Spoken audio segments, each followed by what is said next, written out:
Hi, it's Rebecca Sullivan with Lewisville Family Counseling. We are reading Chapter 35 of Just One Thing, Developing a Buddha Brain One Simple Practice at a Time by Dr. Rick Hansen. Chapter 35 is called Do What You Can. Researchers have shown that it is remarkably easy to produce learned helplessness in dogs whose neural circuitry for motivation and emotion is quite similar to ours. Then it takes much more training to get the dogs to unlearn their helpless passivity.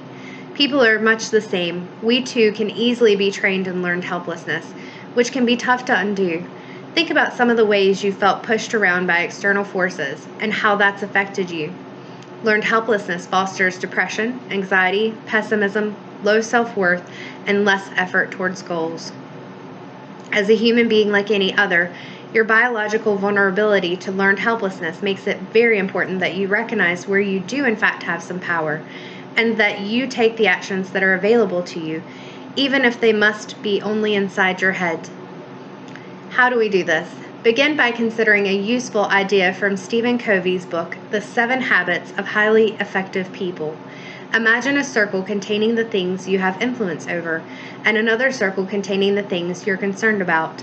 Where those circles overlap is the sweet spot where you can actually make a difference in the things that matter to you. To be sure, sometimes there are things we care about but can't change personally, like people going hungry. I'm not saying just ignore those things or be indifferent to them. We should focus on what we can do, such as bearing witness to the suffering of others and letting it move our hearts, staying informed, and looking for opportunities to make a material difference, such as helping at the homeless shelters. But trying to control things that are out of your hands will plant seeds of helplessness, make you suffer, and undermine your capacity to exercise the influence that you do have.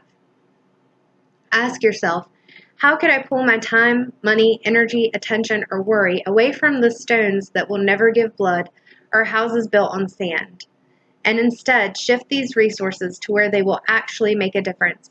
Then take an inventory of the key strengths and other resources you do have. Your circle of influence is probably a lot bigger than what you think it is. Consider how you could draw on some of those resources to take beneficial actions in ways you haven't ever done or have never sustained. Challenge assumptions like, oh, I just couldn't do that.